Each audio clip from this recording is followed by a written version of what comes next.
Juvenile delinquency from Wikipedia, the free encyclopedia. অর্থাৎ আজকে আমরা পড়ব জুভেনাইল ডেলিনকুয়েন্সি বা কিশোরদের আচরণগত বিচ্যুতি বা কিশোর অপরাধ নিয়ে। এই টপিকসটি আমি উইকিপিডিয়া থেকে নিয়েছি, যে কেউ উইকিপিডিয়া থেকেও পড়তে পারবে। তো উইকিপিডিয়াতে শুধু ইংলিশে দেওয়া আছে, এখানে আমি কিছু বাংলা বলে দেবো। আচ্ছা, তাহলে আজকে আমরা এর কারণটা পড়বো যে কেন কিশোর কিশোরীরা ডেলিনকুয়েন্ট বা অপরাধী হচ্ছে, কেন তারা বিচ্যুত হচ্ছে, অন্য পথে চলে যাচ্ছে, সেটা আমরা শিখবো। তাহলে আর দেরি না করে আমরা চলে যাই আমাদের ক্লাসে। তবে একটু বলি, it's really going to be a very very long class and video, অর্থাৎ এটা একটা লম্বা ক্লাস হবে। I hope everybody will keep patience, সবাই ধৈর্য ধরে থাকবে। চলে গেলাম। Situational factors 2. Situational factors 2.1 family environment, 2.2 fear influence, 2.3 school to prison pipeline। অর্থাৎ এই কারণগুলোর কারণে একটা কিশোর কিশোরী ডেলিনকুয়েন্ট বা বিচ্যুত হতে পারে বা অপরাধী হতে পারে। এক হলো পরিবার, পরিবেশ, তার বাড়ির পরিবার বা পরিবেশ। দুই হলো বন্ধু বান্ধবী। তিন হলো স্কুলের যে শাস্তি, সেটা। তো এখন আমরা শুরু করি, এগুলো আমরা এক এক করে এই তিনটা টপিকস আমরা এখন পড়বো।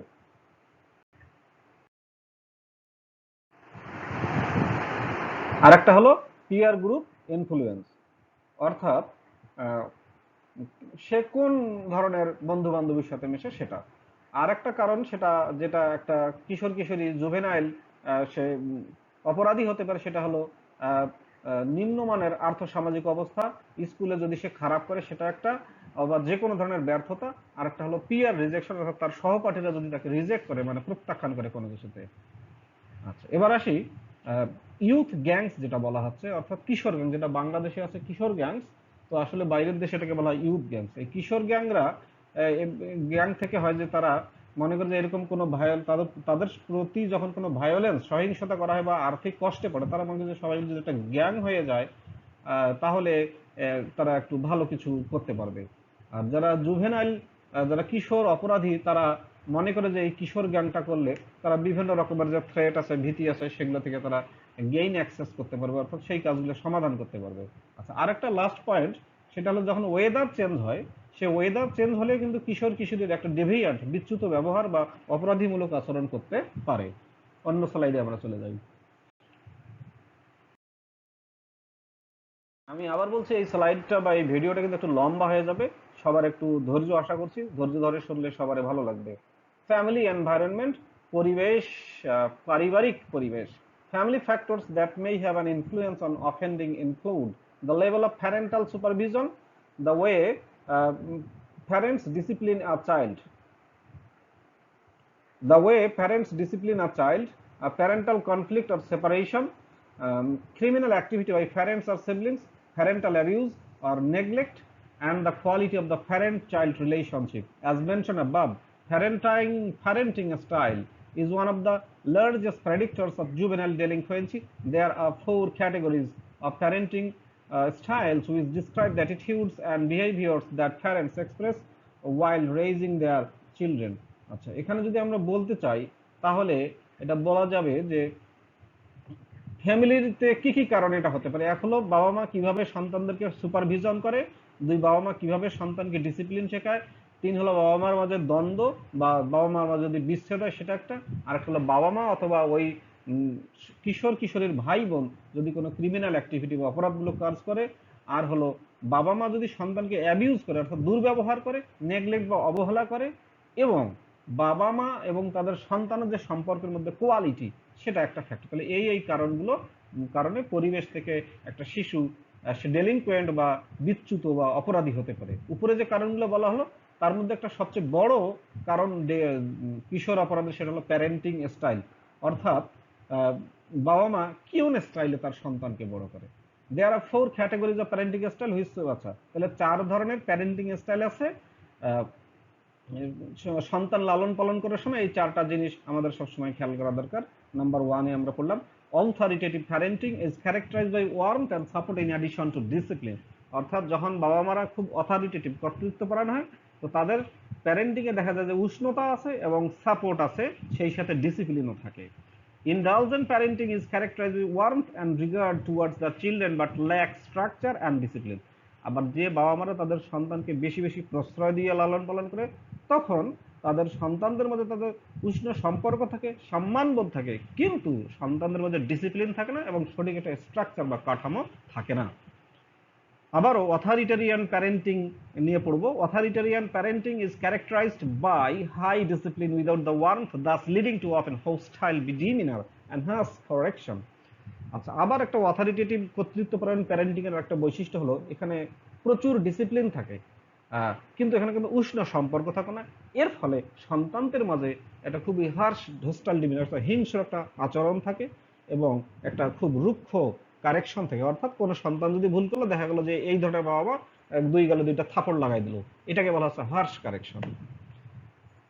পরে আমরা যাই, neglectful parenting is both non responsive and non demanding, the child is not engaged either affectionately or disciplinary by the parent. অর্থাৎ যে বাবা মারা খুব বাবা সন্তানদেরকে অবহেলা করে বড় করে, তখন সেই ক্ষেত্রে তাদের সম্পর্কটা হবে কোন, তার সন্তানেরা কোনো রেসপন্স করবে না কোনো কথাতে, উত্তর কোনো সাড়া দিবে না এবং তাদের কোনো চাহিদাও থাকবে না। আর এই ক্ষেত্রে শিশুরা তাদের বাবা মা কর্তৃক কোনো ডিসিপ্লিন বা অ্যাফেকশন বা স্নেহ ভালোবাসা কোনো কিছুতেই জড়িত হয় না বা এগুলো পায় না। পরের স্লাইডে আমরা যাব। আমি আবার বলছি, ভিডিওটা একটু বড় হবে। ফ্যামিলি এনভায়রনমেন্ট অর্থাৎ পরিবেশে কি কি কারণ থাকে, এটা আমি আগে পড়ে নিই, তারপর বাংলাটা বলবো। According to research done by Laura E. Burke, the style of parenting that would be most beneficial for a child, based on studies conducted by Diana Beaumont 1971, is the authoritative child rearing style because it combines acceptance with discipline to render healthy development for the children. অর্থাৎ Laura ইবার্ক সে একটা research করেছিল। So research 1971 সালে Diana বৌম্রেন্ট এটা পরিচালনা করেছে।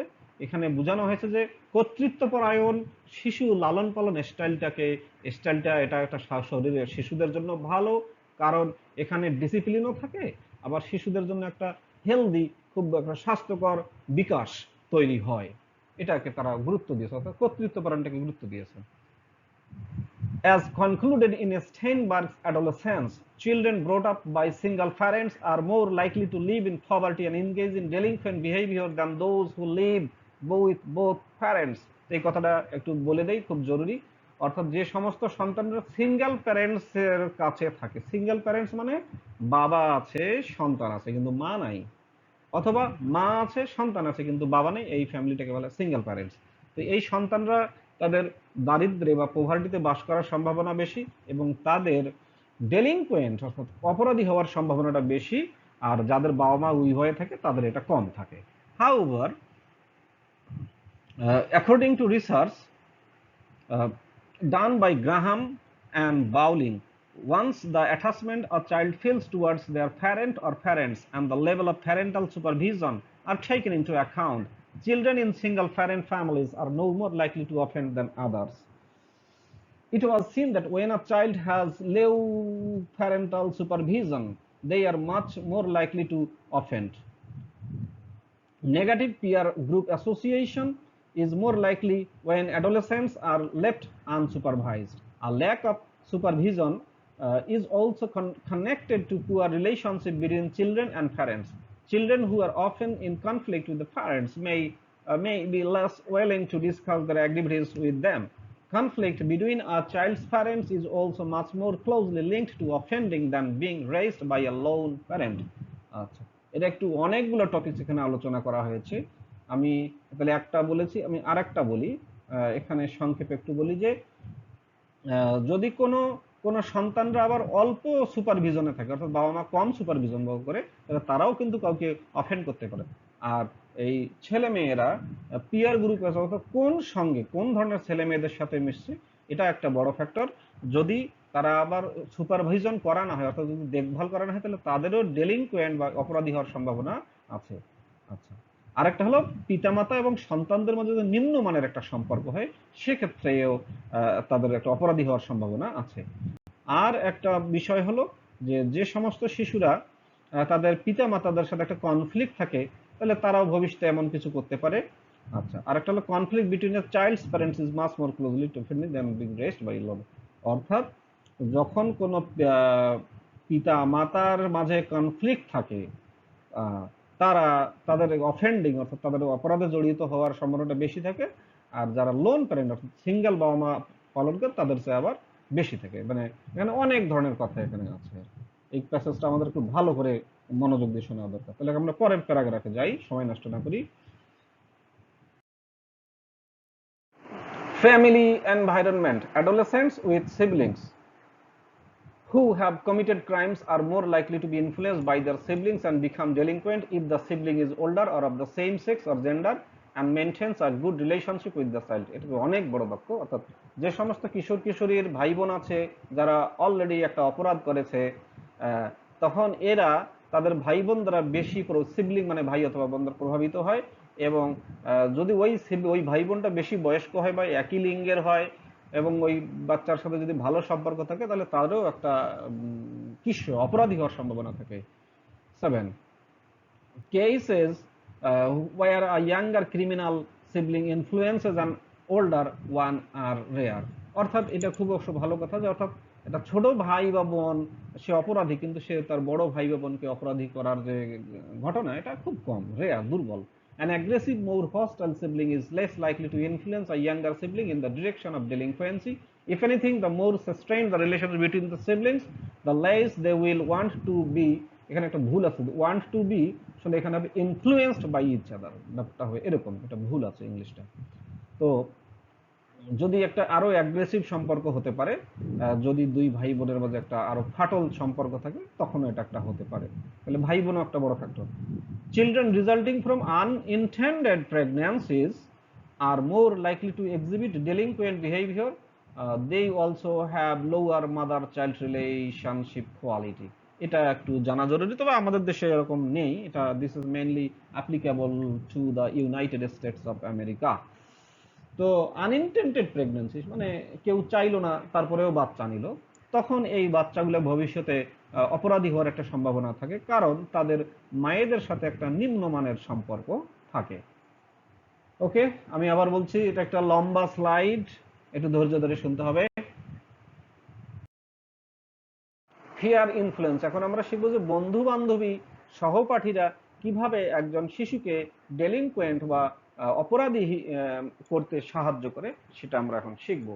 Fear rejection in childhood is also a large predictor of juvenile delinquency. অর্থাৎ শৈশবে যদি কোনো কোনো বাচ্চা আর এক বাচ্চাকে রিজেকশন করে, প্রত্যাখ্যান করে, যে বাচ্চাটা প্রত্যাখ্যাত হলো তার অপরাধী হওয়ার সম্ভাবনাটা বেশি। This rejection can affect the child's ability to socialize properly. এর ফলে ওই যে বাচ্চাটার সাথে প্রত্যাখ্যান করা, তার সামাজিকীকরণ অর্থাৎ সমাজে মেশার যোগ্যতাটা কমে যায়। and often leads them to gravitate towards antisocial peer groups। এবং এর ফলে তারা সবসময় সমাজ বিরোধী যে দলগুলো, ছেলে মেয়েগুলো সমাজ বিরোধী কাজ কাম করে, তাদের সাথে এই ছেলে বা মেয়েটার ঘুরে বেড়ার একটা সম্ভাবনা বেশি থাকে। Association with anti social groups often leads to the promotion of violent, aggressive and deviant behaviour. অর্থাৎ এই যে সমাজ বিরোধী গ্রুপ, এদের সাথে যখন মেলামেশা করে, এর ফলে তাদের মধ্যে আরো সহিংস, আগ্রাসী এবং বিচ্যুত ব্যবহার তৈরি হয়। Robert Vargas says, being in bad company explains that adolescents who can choose between groups of friends are less susceptible to peer influence that could lead them to commit illegal acts। তো Robert বার্গাসের একটা বই আছে যে being in bad company, খারাপ সঙ্গে থাকা। এই বইটাতে ব্যাখ্যা দিয়েছে যে যে সমস্ত কিশোর কিশোরীরা বিভিন্ন বন্ধুদের মাঝে চুজ করে নেয়, বন্ধু বেছে নেয়, তাদের পিয়ার ইনফ্লুয়েন্সে হওয়ার সম্ভাবনা কম এবং তাদের ইলিগাল অ্যাক্টস অর্থাৎ অবৈধ কোনো কাজকাম করার সম্ভাবনাটা কম থাকে। Aggressive adolescents who have been rejected by peers, যে সমস্ত আগ্রাসী কিশোর কিশোরীরা তারা তাদের বন্ধু বান্ধব দ্বারা রিজেক্টেড অর্থাৎ প্রত্যাখ্যাত হয়েছে, are also more likely to have a hostile attribution bias. তাহলে তাদের একটা হোস্টাইল হিংস্র একটা পক্ষপাতিত্ব করার একটা সম্ভাবনা আছে, which leads people to interpret the actions of others whether they be hostile or not as purposefully hostile and aggressive towards them. This often leads to an impulsive and aggressive reaction। তো এই যে ঘটনাটা যখন হয়ে গেল, একজন আরেকজনের সাথে একটা রিজেক্টেড অর্থাৎ প্রত্যাখ্যান করলো, তখন তাদের মধ্যে একটা ইম্পালসিভতা, আবেগ তাড়িত এবং আগ্রাসী একটা প্রতিক্রিয়া তৈরি হয়। Let's go for another slide. Peer influence, এখন আমরা আবার শিখবো যে পিয়ার ইনফ্লুয়েন্স আরো বেশি কিছু শিখবো। Conformity plays Conformity plays a significant role in the vast impact that peer group influence has on an individual. অর্থাৎ কনফর্মিটি মানে নিয়ম নীতি মেনে চলাটা, এগ্রিমেন্ট যেটাকে আমরা বলি, নিয়ম নীতি মেনে চলাটা এটা একটা বিশাল ভূমিকা রাখে কোনো দলের উপর, কোনো ব্যক্তির উপর। Aronson, Wilson and অ্যাকার্ট 2013 point to the research experiment conducted by Solomon Asch 1956 to ascertain whether a group could influence an individual's behavior. অর্থাৎ সলোমন অ্যাশ, আরনসন, উইলসন, অ্যাকার্ট এটা একটা রিসার্চ করেছে, করে দেখেছে যে একটা দলের ব্যবহার একজন ব্যক্তির আচরণকে প্রভাবিত করতে পারে কিনা। The experiment was conducted by asking a participant determine which line in the set of 3 lines matched the length of an original line. Confederates knew the purpose of the experiment and were directed to answer the questions incorrectly during just certain phases of the experiment. These Confederates answered the question before the participant.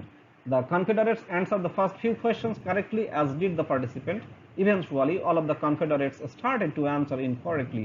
The purpose of the experiment was to see if the group would influence the participant to answer incorrectly. Ash found that 76% of the participants conformed and answered incorrectly when influenced by the group. According to these findings, it was concluded that a peer group that is involved in deviant behavior can influence adolescents to engage in similar activities. Once the adolescent becomes part of the group, they will be susceptible to group think. অর্থাৎ তো এটার যদি সারসংক্ষিপ্ত কথা বলা যায় যে ওই ash, Solomon, এরা অ্যাকার্ট, উইলসন, অ্যারনসন এরা যে রিসার্চটা করলো, তাতে দেখা গেছে যে তারা যারা অংশগ্রহণ করলো এই গবেষণায়, ৭৬% অংশগ্রহণকারী ভুলভাবে উত্তর দিয়েছে, কারণ ওই গ্রুপটা তাদেরকে ভুল উত্তর দিয়েছিল। তো এখান থেকে একটা সিদ্ধান্তে আসা যায় যে যে কোনো গ্রুপ, পিয়ার গ্রুপ অর্থাৎ একই বয়সের ছেলে মেয়েরা একজন ব্যক্তির, একজন কিশোর কিশোরীর কাজের উপর প্রভাব ফেলতে পারে। অর্থাৎ গ্রুপটা যদি খারাপ কাজ করে, তাহলে এই কিশোর কিশোরী টুডে অর টুমরো খারাপ কাজ করার একটা সম্ভাবনা থেকে যায়। পরের লাইন, লাস্ট লাইন যেটা বলছে, once the adolescent becomes part of the group, যখন এই কিশোর কিশোরী ওই দলের সদস্য হয়, they will be susceptible to group thing. এই গ্রুপ থিং বলতে বোঝাচ্ছে যে এই একজন বিচ্ছিন্ন ছেলে বা মেয়ে সে যে দলে মিশতেছে, সেই দল যদি খারাপ চিন্তা করে, তারও খারাপ চিন্তা করার সম্ভাবনাটা থেকে গেল। এবং অবশ্য এখানে সাসেপ্টিবল বলছে, অর্থাৎ সে খারাপ চিন্তা করবেই। ওকে, আমরা পরের ক্লাসে যাই। স্কুল টু প্রিজন পাইপলাইন, এখানে আমরা তৃতীয় কারণটা শিখব যে একটা ছেলে বা মেয়ে, কিশোর কিশোরীরা কেন ডেলিনকুয়েন্ট, অপরাধী হয়, তার শেষ কারণগুলো আমরা শিখব। A common contributor to juvenile delinquency rates is a phenomenon referred to as the school to prison pipeline. আচ্ছা, এটা একটা কমন কারণ যে কেন কিশোর অপরাধ চলছে, তার একটা বড় কারণ বলা হয় যে স্কুল টু প্রিজন পাইপলাইন। অর্থাৎ এইটা, তো এটা কি, এটা আমি একটু বাংলায় বলছি যে আসলে স্কুলে বাচ্চাদেরকে জেলখানার মতো, পুলিশের মতো শাস্তি দেওয়া হয়, সেটাই সংক্ষেপে আমরা এটা পড়লেই জানবো। In recent years, school disciplinary measures have become increasingly police. অর্থাৎ ইদানিং সময় স্কুলের যে নিয়ম নীতিগুলো ঠিক অনেকটা বেশি বেশি পুলিশের মতো হয়ে গেছে। In fact 67% of high school students attend school with police officer. তো অর্থাৎ 67% হাই স্কুলের ছেলেমেয়েরা পুলিশ অফিসার সহ স্কুলে অ্যাটেন্ড করে। This rise in police presence is often attributed to the implementation of zero tolerance policy. এই যে পুলিশের উপস্থিতি, এর ফলে দেখা যাচ্ছে নানান কারণে জিরো টলারেন্স পলিসিটা বাস্তবায়ন বেশি হচ্ছে। আচ্ছা, জিরো টলারেন্স পলিসি কি? যখনই কেউ কোনো অপরাধ করে সঙ্গে সঙ্গে তাকে শাস্তি দেওয়া হয়, তার কোনো সংশোধনের ব্যবস্থা থাকে না। Okay, based on the broken windows theory of criminology and the gun free schools act, অর্থাৎ ব্রোকেন উইন্ডোজ তত্ত্ব, অপরাধ বিজ্ঞানের তত্ত্ব এবং গান ফ্রি স্কুল অ্যাক্ট অনুযায়ী zero tolerance theories stress the use of specific consistent harsh punishment to deal with in school infractions। অর্থাৎ zero tolerance policy ব্যাখ্যা করা হচ্ছে যে জিরো টলারেন্স পলিসিটা সবসময় সুনির্দিষ্ট, সংগতিপূর্ণ এবং কঠোর শাস্তি দেওয়ার ব্যাপারে তারা খুব খুব চেষ্টা করে। Often measures such as suspension or expulsion are assigned to students who deviant regardless of the reason or past disciplinary history. Uh, the use of punishment often has been linked with increasing high school dropout rates and future arrest. অর্থাৎ এখানে যেটা বলছে যে এই যাদের উপরে বেশি এই যে নিয়ম নীতি পালন করা হচ্ছে তারাই ভবিষ্যৎ পরে কিন্তু স্কুল থেকে ড্রপ আউট অর্থাৎ ঝরে পড়ে এবং তারা গ্রেপ্তার হয় যখন বাস্তবে ক্রিমিনাল অ্যাক্ট করে। It was found in a 2018 study that students who received a suspension were less likely to graduate and more likely to be arrested or on probation. আরও একটা ভয়ানক তথ্য 2018 সালে যে যারা একবার স্কুল থেকে সাসপেনশন পেয়েছে তাদের ওই লেখাপড়া শেষ করার সম্ভাবনাটা খুবই কম থাকে এবং তাদের গ্রেপ্তার হওয়ার সম্ভাবনাটা যথেষ্ট বেশি। As stated in research by Matthew Theriot, the increased police presence in school and use of tougher punishment methods leads student actions to be criminalized and in turn referred to juvenile justice system. এটা একটা খুবই ভালো কথা যে স্কুলে যদি বেশি বেশি পুলিশের উপস্থিতি থাকে এবং এই খুব কঠোর কঠোর নিয়ম নীতি পালন করা হয় তাহলে তখন এই ছাত্ররা ভবিষ্যতে তার ক্রিমিনালাইজড অর্থাৎ অপরাধী কার্যক্রমে জড়িত হওয়ার সম্ভাবনাটা বেশি থাকে এবং ফলে এই এই কিশোর কিশোরদেরকে আবার কিশোর আদালতে পাঠাতে হয়।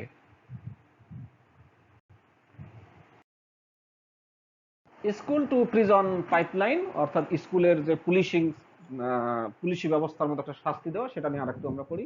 The Center on Youth Justice at the Beira Institute of Justice found that for similar students attending similar schools, a single suspension or expulsion doubles the risk that a student will repeat a grade. অর্থাৎ খুব সহজ করে যদি আমরা একটু বাংলাটা বলি তাহলে এই 39 রেফারেন্স আমরা যেটা জানলাম যে একই ধরনের ছাত্রছাত্রী একই ধরনের স্কুলে যদি যায় কাউকে যদি একটা সিঙ্গেল একবার সাসপেনশন করা হয় বা স্কুল থেকে বের করে দেওয়া হয় বহিষ্কার করা হয় তাহলে এটা একটা খুব বেশি ডাবল ঝুঁকি থাকে যে এই ছাত্রটা ওই একই ক্লাসে আরেকবার থাকবে, রিপিট এ গ্রেড মানে ওই ক্লাসে আরেকবার থাকবে। Being retained a grade specially while in middle or high school is one of the strongest predictors of dropping out. তো এই যে স্কুলে হঠাৎ করে একটা ক্লাসে আটকে দেওয়া হয় ছাত্রছাত্রীদেরকে এটা একটা বড় কারণ যার ফলে দেখা যায় যে এই ছেলে মেয়েগুলো একসময় ড্রপ আউট হয়ে অর্থাৎ স্কুল থেকে ঝরে পড়ে, তারা স্কুলে যায় না। In a national longitudinal study সারা দেশে একটা জাতীয়ব্যাপী গবেষণায় অর্থাৎ এটা কিন্তু আমেরিকার, I'm talking about the United States of America, এগুলো যা বলছি সবকিছু আমেরিকা রিলেটেড।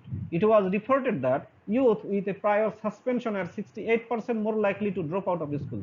তো ওখানে একটা গবেষণায় দেখা গেল যে যে ইউথ যুবকদেরকে তাদের আগে একটা সাসপেনশন করা হয়েছিল তাদের 68% স্কুল থেকে ঝরে পড়ার সম্ভাবনাটা বেশি। অর্থাৎ আমরা শিখলাম যে স্কুল থেকে কোনো স্টুডেন্টদেরকে সাসপেনশন কোনো অপরাধ হোক আর যেটাই হোক সাসপেনশন না করাটা better. Let's go school two prison pipeline. আচ্ছা, এই যে স্কুলে যে শাস্তিমূলক ব্যবস্থা সেটা নিয়ে আমরা আরেকটু আলোচনা করি।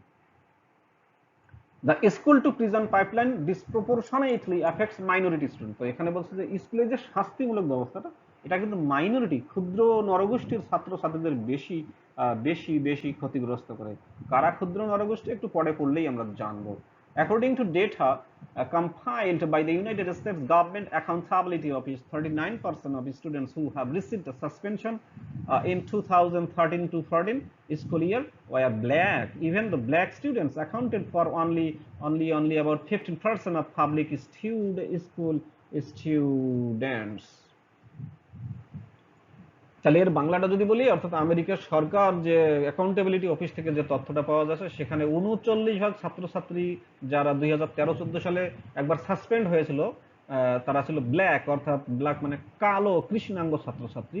যদিও সব হাই স্কুলের শতকরা 15% হলো ছাত্রছাত্রী কিন্তু কালো।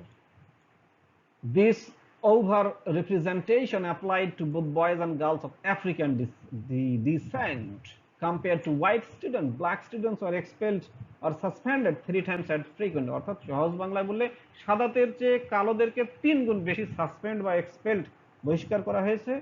আর এই যে নিয়ম নীতিটা এটা ম্যাক্সিমাম যারা আফ্রিকান ডিসেন্ট অর্থাৎ আমেরিকায় যারা আফ্রিকান বংশোদ্ভূত সেই ছেলে মেয়েদের ক্ষেত্রে এটা বেশি প্রয়োগ হয়েছে। তো এখান থেকে মূল থিম হলো যারা ক্ষুদ্র নরগোষ্ঠীর তাদের উপরে এই স্কুলের শাস্তিটা বেশি খারাপ বা বিরূপ প্রভাব ফেলে।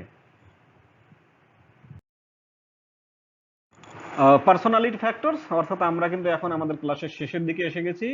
পার্সোনালিটি ফ্যাক্টরস আমাদের কি কি কারণে একজন কিশোর কিশোরী ডেলিংকুয়েন্ট বা অপরাধী হয় আমরা এগুলো শিখলাম। আমরা পরের ক্লাসে আমরা শিখবো পার্সোনালিটি ফ্যাক্টরস, ব্যক্তিত্বের কারণে মানুষ, কোনো শিশু ছেলে মেয়ে অপরাধী হয় কিনা সেটা আমরা শিখবো। তো তার একটু সূচনা আমি এখানে দিচ্ছি। Juvenile delinquency is the unlawful activities by minors in the 10 or pre-10 years, অর্থাৎ কিশোর অপরাধ। এটা হলো অল্প বয়স্ক ছেলে মেয়েদের দ্বারা কৃত অবৈধ বেআইনি কাজ, যেটা তারা তাদের টিন অর্থাৎ 13 থেকে 19 বছর বা 13 থেকে 19 বছরের পূর্বেও করে। It is influence by 4 main risk factor. তো কেন ছেলে মেয়েরা অপরাধ করে, তার মূল 4টা কারণ আছে। নেমলি অর্থাৎ পার্সোনালিটি, তার ব্যক্তিত্ব, ব্যাকগ্রাউন্ড, তার সামাজিক আর্থিক আহ, প্রেক্ষাপট বা পটভূমি, স্টেট অফ মাইন্ড, তার মানসিক অবস্থা, সে কোন অবস্থা আছে, ভালো খারাপ কোন অবস্থায়, অ্যান্ড ড্রাগস, সে ড্রাগ, এই ড্রাগ বলতে মাদক, কোনো নেশাযুক্ত ওষুধ সে ব্যবহার করে কিনা সেটা। তাহলে আমরা এর পরের ক্লাসে আমরা পার্সোনালিটি ফ্যাক্টরস নিয়ে আলোচনা করব, যে এই এই 4টা কারণে একটা ছেলে বা মেয়ে কতটুকু কিশোর অপরাধীতে পরিণত হতে পারে। তাহলে এই ক্লাসটা এটা জানার জন্য আমাদেরকে পরের ক্লাসটা করতে হবে। আজকে আমি এ পর্যন্ত একটু রাখতে চাচ্ছি। পার্সোনালিটি ডিটেক্টরস আমি লিখে দিয়েছি, গো টু নেক্সট পার্ট, পরের ক্লাসে চলে যাও।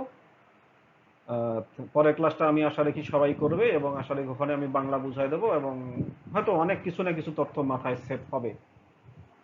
আর কজেস অফ জুভেনাইল ডেলিংকুয়েন্সি এগুলোর আমি বাংলা টাংলা বলতেছি না, একটু পরে শিখে নেওয়া যাবে। থ্যাংক ইউ সবাইকে।